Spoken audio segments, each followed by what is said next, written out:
Preview. You're listening to The Sizzle on Iron Skillet Radio and Iron Skillet Television.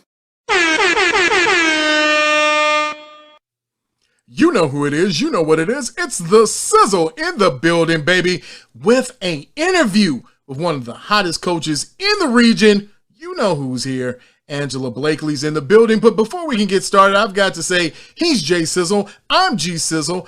And you know, if you have not liked, subscribed, and shared to the channel, shame on you and shame on your friends. Really? But you have a chance to redeem yourself by just hitting the button, hit the like all button, hit the share all button, and get all of the content immediately when it comes out as we post daily. So make sure that you've liked, shared, and subscribed to this information. This is The Sizzle. And now, without further ado, I know my English teacher told me I should never, ever say without further ado, but I don't know what. I love that term, though. Yeah, I liked it too, but obviously she did not like it. She's like, you should never use that term again. How further is your ado, though? That's the question, though. You know what I'm saying? That's like, the where point. Is your ado? That's the point. When you get to a dude, are you too far out there to be a dude, and now you have something else? I don't know what comes after a dude. I don't know. Sorry, coach. I just thought it's about when you start talking literature and then, you put it all together and then you get a dude and then, okay, yeah, whatever. So, ladies and gentlemen, without any further delay, how about that one? I like that. We have Coach Angela Blakely in the building. Coach, how are you today? I am wonderful. How are you guys? Oh, we're doing great. We're doing great. And I know we got a lot to talk about. Next few minutes, we're going to sit down and talk about a couple of things. We're going to chop it up. And I know Jay's going to start off, and we're just going to keep rolling through. It's going to be easy peasy. Can you say easy peasy cover girl anymore? Well, you could be easy peasy if you are behind your ado. You know what I'm saying? That's where your easy peasy usually is at. Okay. So it's behind one thing that's easy. One thing that's easy peasy is Angela's ability to play basketball. Yes. What people don't realize right now, we have one of the greatest basketball players that the state of Indiana has ever produced. And also, she has, with her daughter, brought on one of the best basketball players to ever play in the state. Angela, tell us about it. How does it feel to know that you are one of Indiana's finest, but your daughter is also one of Indiana's finest? Tell us about that. Well, honestly, I mean, I guess it's humbling. I mean, I don't even make a big deal out of it. It's just a part of who we are. You know what I mean? So I don't really make a big deal out of all of the accolades that have come, especially for me. Now, Courtney, she may have a different story, but for me, and in regards to her, it was just something that, that we do, it's just who we are. That's what we've done. So I don't make a big deal out of it. Well, so what have been the biggest challenges? I'm sorry. What has been the biggest challenges with bringing up Courtney? Because a lot of times too, when a player of your caliber has a child and they follow your footsteps, those are big shoes to fill. How did you manage her coming along, trying to come into her own being from out of your shadow? And she has become great in and of herself. How were you able to manage that? How were you able to do that? Well, I believe one of the things that my husband and I did, we tried to make sure that she understood that there was never any comparison. We always wanted her to be her own person. So we brought her up that way. I didn't even, tell my daughters, what I had done in basketball. Other people would tell them, who your mother is? Wow. Okay. Because I just didn't want that pressure on them. You know what I mean? Of course, we get in the gym together. They would see me shooting around and different things like that. But I wasn't like pulling out tapes and pulling out old videos and old pictures and things like that.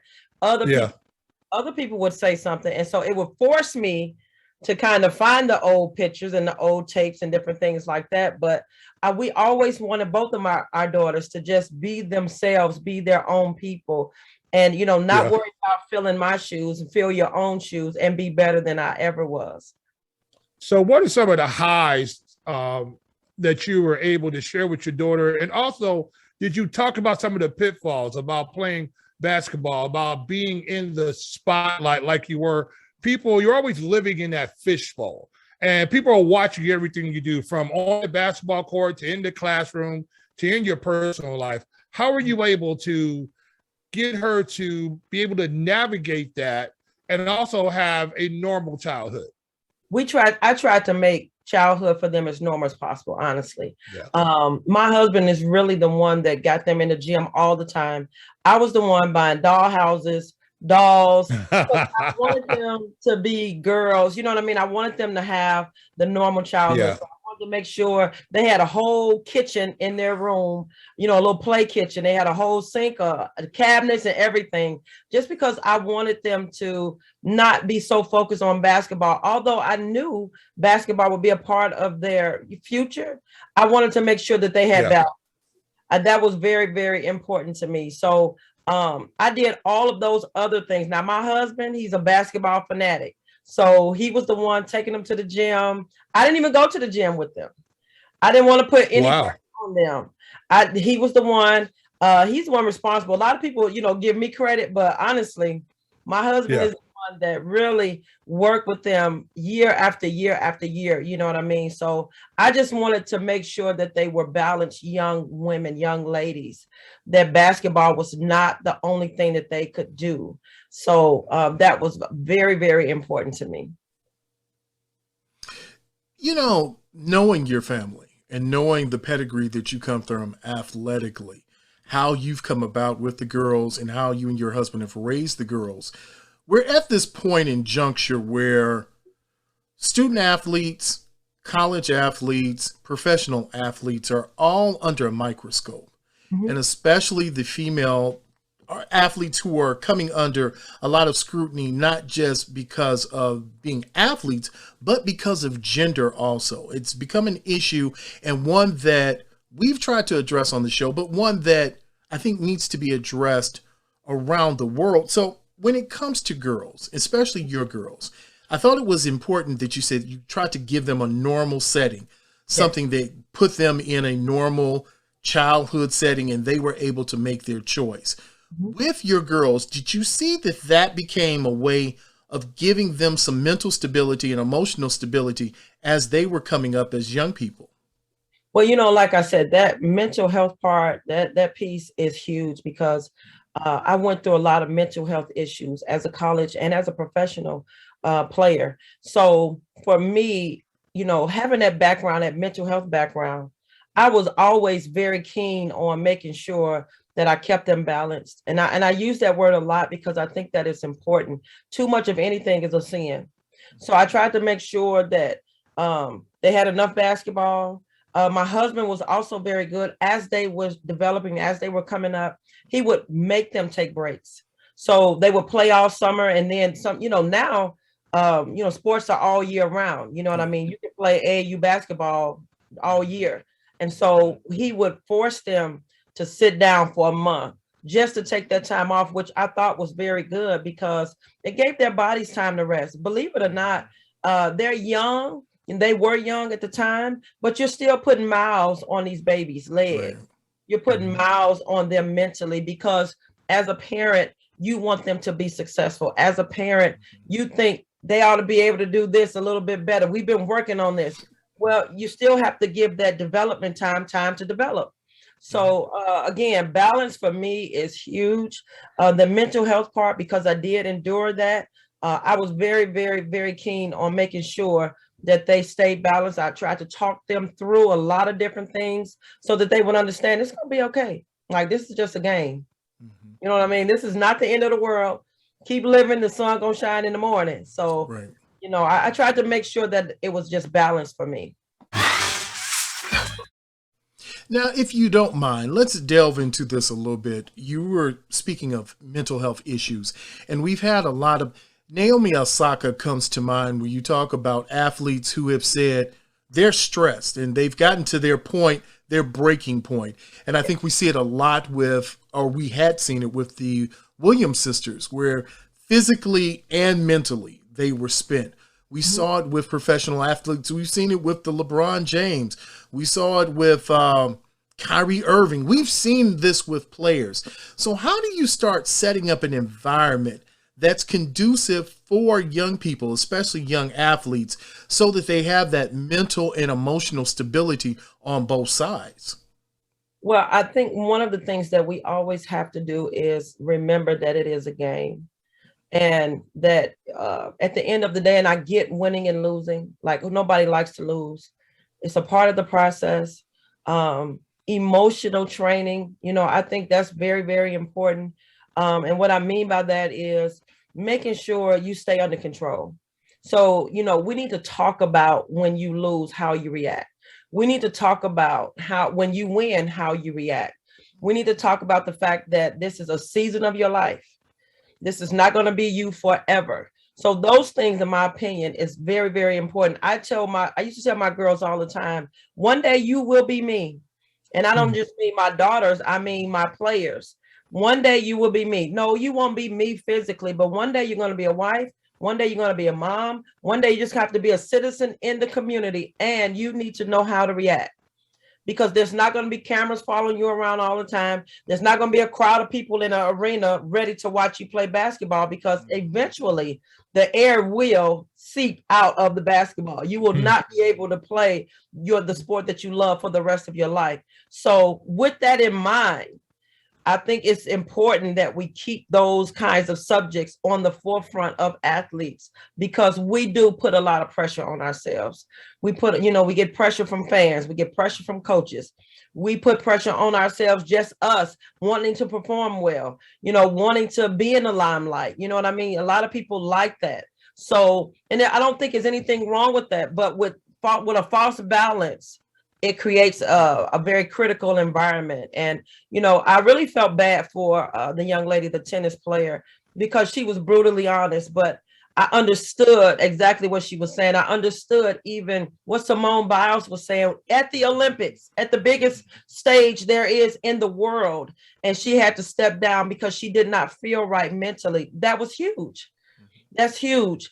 And, especially for females, we are a little bit more emotional than guys are. And so I think emotional training is important, that we keep everything in its proper perspective so that things don't just go crazy. You know what I mean? So all of that, to me, in my opinion, is very, very important. And it should be talked about all the time. We talk about males being mentally strong, and that's something that's bandied about a lot. The guys are strong, they're physically strong. But we've seen now more of an unveiling and a lifting of the veil, if I can say that, where you see the fragility of not just the mental side or the physical side. And it's not just male or female. It's all athletes. We see it even within our community, as you said. So there has to be some kind of physical and mental training that these players get that really puts them back into a place of balance and an even keel where they're able to even talk to someone. One of the last things I'll ask you in this, as we're talking about mental health, is, do you think that it's something that you need mental health professionals working with student athletes and working with athletes, period, to be able to help them balance the physical and the mental nature of the sport that they play? Absolutely. Absolutely. In fact, not to give a little shout out, but I guess I could shout out Bishop Knoll, the team, the school that my daughter goes to. They have a sports therapist on staff. Which wow. I think is crucial, it's critical. It is, because they know they've been trained. Those therapists have been trained on how to see different things, how to identify different mental health issues, much more than I as a mother have. There are things that I can see because I'm mommy, but then there are some technical things that they're able to see past what I see.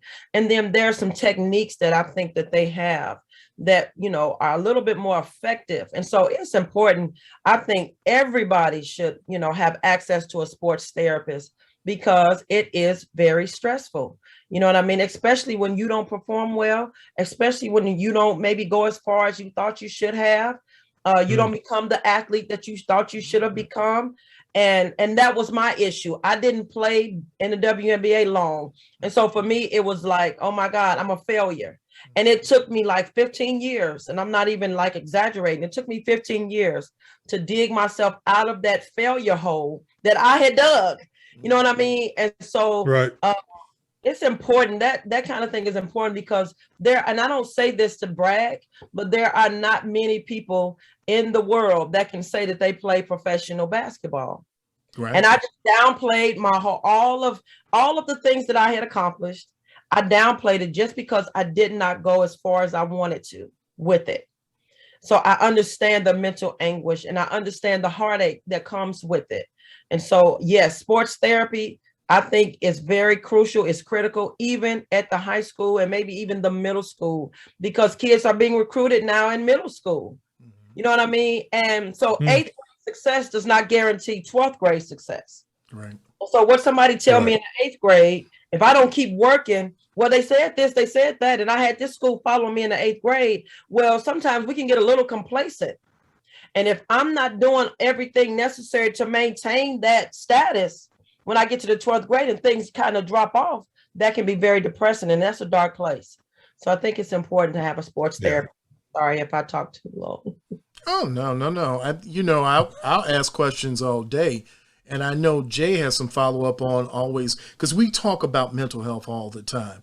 We talk about it with our young people that we've worked with. We've talked about it, and especially now having a high-end athlete in the family, one who has to deal with the stress of going to school, maintaining not only his book work, but his social life and everything involved in it. And, oh, by the way, everybody's saying, you know what, man? You can play professionally. You should be playing professionally.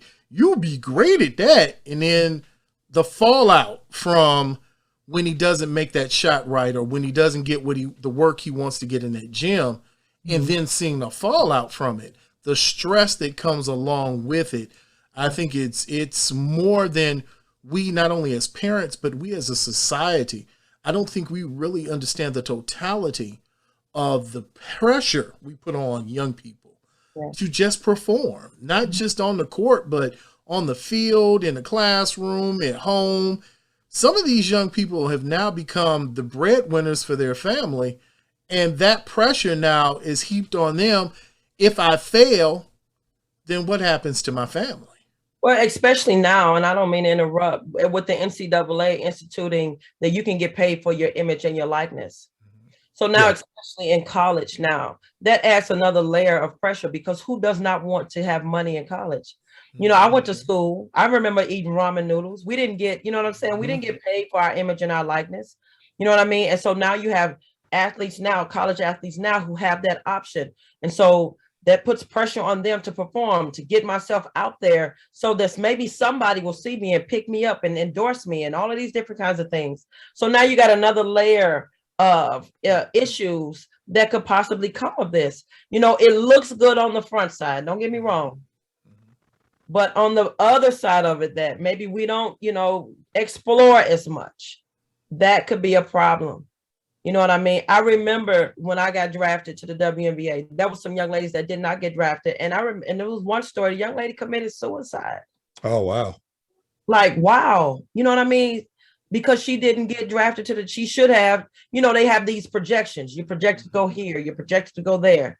And then when the projection does not come to fruition, the heartache, you know what I mean? When you haven't been prepared for that drop, that, you know, your heart falling to the bottom of your feet because you didn't get what you wanted. You know what I mean? And so it's a lot to unpack. Yeah, it's just the stories have become so sad. And I'll do a quick diversion real quick. We just talked about young people who are getting promotional deals. Now, and I'm not going to call out anybody in particular. Yes, I am. Okay, so I saw Master P's son got $1 million endorsement deal to endorse something. I have no idea. And I saw another young man who got a lucrative deal. He was one of the first Huback players to get an endorsement deal. With that said, when we talk about, is that a good thing though, because you get money, or is it a bad thing because now you got more money that you don't know what to do with, and now you got to hire some people to watch your money? It's balance. It all comes back to balance. You know what I mean? And it's a good thing and it's a bad thing. It can be a blessing and a curse depending on who you are, depending on how you came up. You know what I mean? Depending on who you have around you. You know, I think about the young lady. I can't think of her name. She ran track. She won. She was projected to be great at the Olympics, and a marijuana. Sha'Carri Richardson. The marijuana issue came up. I just wonder about her, and I don't know the full story, and maybe I shouldn't even be talking about it, but I just wonder about her team. You know, we know you just lost your mom, but just hold out 30 days. Can you just hold on for 30 days? Right. You know what I'm saying? Like somebody in her corner to say to her, hold on, I know this is a difficult time for you. I know, you know, this is rough, but look at the bigger picture. You know what I'm saying? And so I think about the team. Who is on your team? Do you have anybody on your team genuinely that wants you to be able to balance this new life?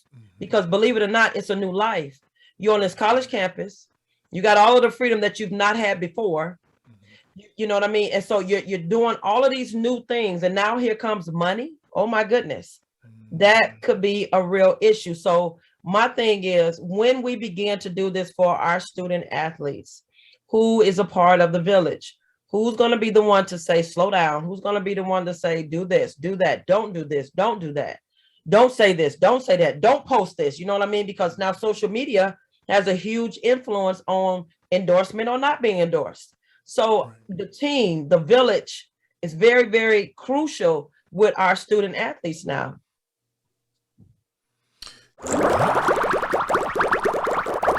Yeah, you know, Coach, it's very difficult to be in a young person's shoes who you're talking about, who's 18, 19, or 20 years old, and all of a sudden they have access to $500,000. Yes. When, you know, we have to go back and look at ourselves. When we were 18 to 19 years old, yes, what would you have done if you had access to $500,000? So it's very difficult, I think, to project what's going to happen to these people who get these endorsement deals, because also you have a situation, Coach, and I'm sure you thought about this. What about if you have one player on the team who is getting an endorsement deal, and what happens to the other 11 or 12 other basketball players who are not getting endorsement deals? Yeah. Do they expect the person getting the endorsement deal to spread the wealth? And what happens if they don't? I mean, so it's a lot of, like Biggie said, more money, more problems. This is a situation where we're looking at going like, wow, what do we really do? Coach, I just want to ask, we're talking about mental health.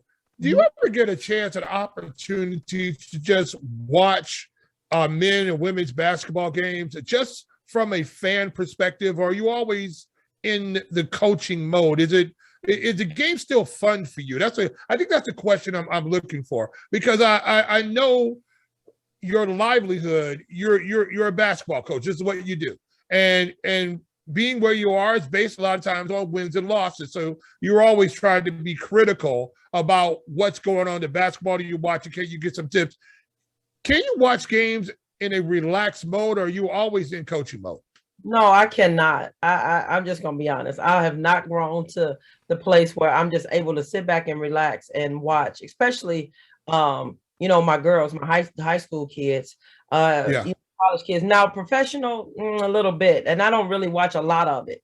But the high school and the college game, oh my God, I'm always in coach mode. I'm always trying to figure out how would I do, you know what I mean, if I was in this situation, and what would I do if I had these players, you know what I mean? So for me, no, I don't necessarily relax and when I watch it, because I don't know. It just something in me just leaps. It's just something in me jumps when, when I see it, especially if I see bad basketball. You know what I mean? So Yeah. yeah. So no, I don't. It's not a relaxing time for me. So I have to be cautious when I watch it. I'm cautious too when I watch Bulls basketball because it hasn't been great basketball. He said, "Oh my God." It's good. It's going to be rough, coach. It's going. Hey, we not. This isn't a bull segment, but boy, you overpay too much for a forward for a name. They overpay too much, and now they finally they got the point guard. Hopefully, they can keep the 2 guard, and I don't know what else they're going to do. It's going to. I don't know, and it's going to be tough in the East. It's just they're at best they're 5th or 6th best in the East. Yeah. If they play to their top potential, that's where they are. And if they don't, it's going to be a long basketball. It might be over by Christmas.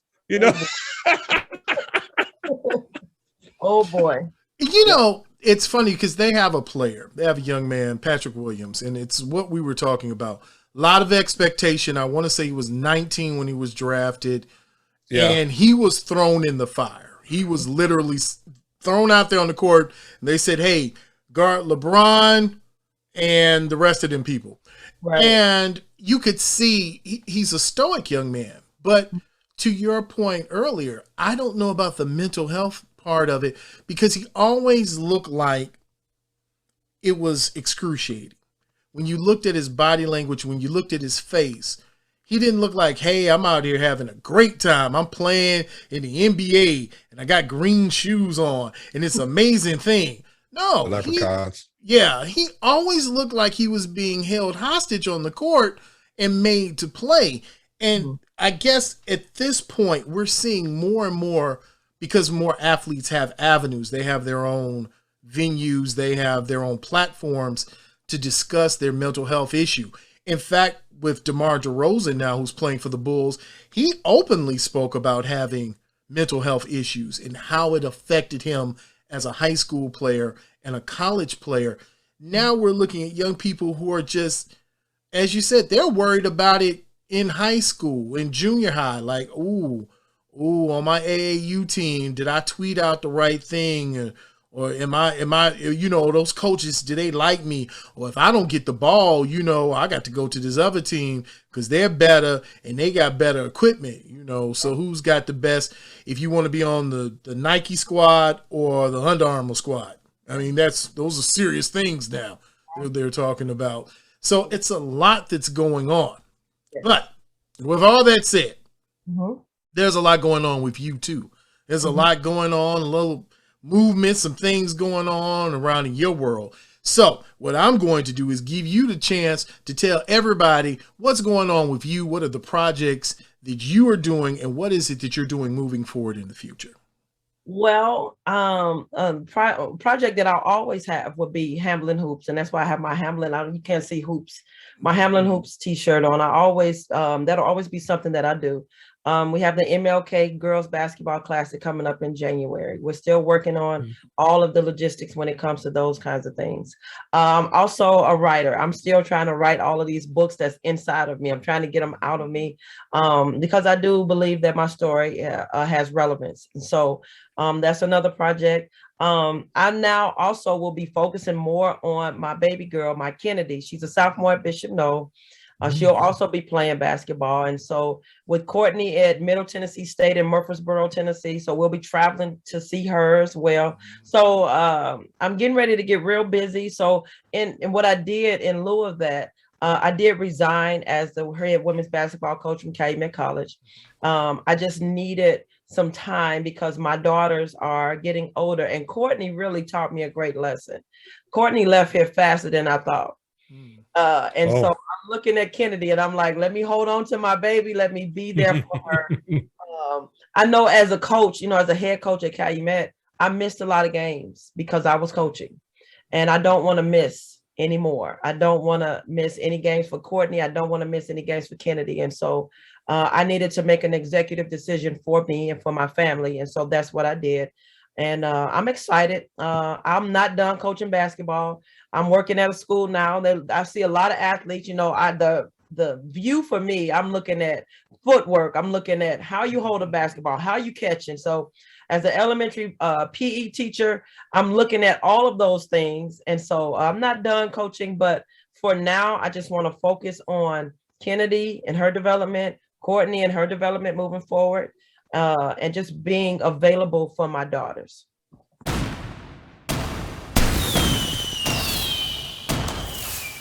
And Jay, I told Coach, what we're going to do is we're going to take a class from her so that we can work on our jump shot and our handles on the court, because, you know, I need to, and, you know, it's been a while since, okay, it's never been, but I want to get on the court and do some things. I want to, like the senior league court. Well, I'm going to get on the court, on the sidelines of the court, and watch you do all of those things. Because, Coach, let me tell you what happened. I'm a former D1 athlete. Yes, a basketball was laying over there by itself about 3 or 4 months ago, and I walked over there. Nobody was, and I picked it up, and I dribbled it a couple of times, and I said, "Oh, well, you know, I used to shoot a little bit." I got to about 4 feet from the basket. Coach, I'm just going to shoot it up there, and Coach, I shot it up there, and I think my shoulder literally fell out of socket. It was the most humiliating thing. Now, I literally needed to put my arm in a sling, but I went and picked up that basketball, and I shot it 3 more times just to show that I could do it, but my shoulder hurt for a month, Coach. That just tells you where we are. It's a humbling experience, you know, yes. when you're not able to do what you used to do at some point in time. And that competitiveness that you have, you're like, no, I don't care that my shoulder's falling off. I'm gonna still shoot this. So, yeah, you're still a competitor. You know what I mean? Yeah. Well, yeah, it was really fun. Hey, Coach.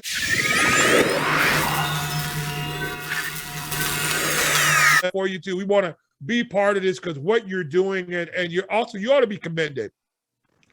You put your family ahead of your career, which is commendable, because a lot of people really are just have the blinders on and they're just trying to get to the next job, and you're got the blinders on onto your main job, and that's being mom, and that's being commendable right there. I hope a lot of people who are going to be watching this take that to heart and say, hey, these things in front of you right here are really important, because at some point in time, like you said, you looked how quickly Courtney left, and I actually went on YouTube and saw her announcement that she made when she was going to Middle Tennessee State. That wasn't that long ago, and now you see your young sophomore at some point in time. Before you know it, she'll be making an announcement too. So that's commendable, Coach, and I just wanted to tell you that's an example, and I'm going to tell other people about that. Thank you. I appreciate that. Thank you so much. Well, you know, G.SIZZLE speaks for himself. Let me tell you something. They used to call me Sugarfoot because my feet were so sweet on the court and on the field. That's what I did. I got ill, baby. I did what I had to do. Now, okay, I don't shoot the ball, but that's because a coach told me, he said, son, there are things that the Lord has called you to do. And I said, you're right, sir. And he said, this basketball is not one of them. But if you determine that that's what you want your goal to be, I said, I can stay right here under this basketball. And sir, anybody who comes, I definitely will stop them and impede their progress. I can hold them here at the line, or I can come through the line. I know I've got some good swim moves. I've got a good get off move where, you know, I hump, get off, and then I come around, and like if the point guard is carrying the ball, then I can catch him in the backfield. And that's what I do. You know, that's what I do. And he said, and he was just telling me recently that his nickname used to be Sugarfoot. Now it's Sweet and Low. So I just want to let you know this is what you're getting, Coach. I'm just telling you. I'm telling you some things to go on up in here. I'm just telling you. And that's when the coach said to me, he said, son, the point guard doesn't carry the ball. I said, well, somebody's got to carry the ball, because how do you make a first down? And he said, yeah. Go on over there and sit down, son, and watch the. Yeah, you'll be sitting with me. All right, it's all right. I know one thing, that once I get some Hamblin hoops in me, I'm gonna do my thing, and it's gonna be a swish. That's all you're gonna hear is. Yeah, swish. We're not going to hear any of that till I get my Hamlin Hoops shirt. I'm going to put Coach on blast. Look, man, I've been begging for a shirt for years. I know that they don't have the big man sizes, but I need the big man size Hamlin shirt. And until I get it, I'm in protest, and I am protesting right now. You know what? As I'm telling you, when we make another order for T-shirts, I promise you, I got you. I got both of you. I appreciate it. I definitely do. Okay, because don't think I won't find you. I mean, I know where you stay. I'll find you. I'll be there. I want my T-shirt. Yes, sir. Yes, sir. I got you. And a headband. We don't have headbands. And a wristband. We just have T-shirts. You just want a full swag bag. Yeah, I want it. And the Hamlin shoe when it comes out. I want the Angie Force One when it comes out. That's right. There you go. We'll speak that to existence. I know. I'm not going to even tell him no. Yes. Okay. You got it. You got it. Yeah. Well, Coach, thank you so much for coming on, and thank you for sharing your time with us. I know we held you longer than we were supposed to, but I appreciate you coming on and just sharing with our listeners what it is like not only to be a mom, to be a Hall of Fame player, to be great at what you do, and then know how to share it with others. That's what we truly appreciate. Thank you. I appreciate it. My pleasure. I appreciate you all. Thank you so much. Well, thank you. And you know what this is. This is The Sizzle here on Iron Skillet Radio, Iron Skillet Television. Make sure that you've liked, subscribed, and shared. And make sure that you send this to somebody. Make sure that you send this to that young person in your life that needs a little direction. Make sure you send this to that parent who needs to know, what do I do with my child in this situation? How do I help them to move forward and navigate the world of sports? So, you know who's in the building. He's G.SIZZLE. I'm G.SIZZLE. And we will see you, my friend, on the other side. Make sure that you follow us on Twitter, Facebook, and Instagram at Iron Skillet Sports. And remember to like, share, and subscribe to Iron Skillet Sports on YouTube at Iron Skillet Sports.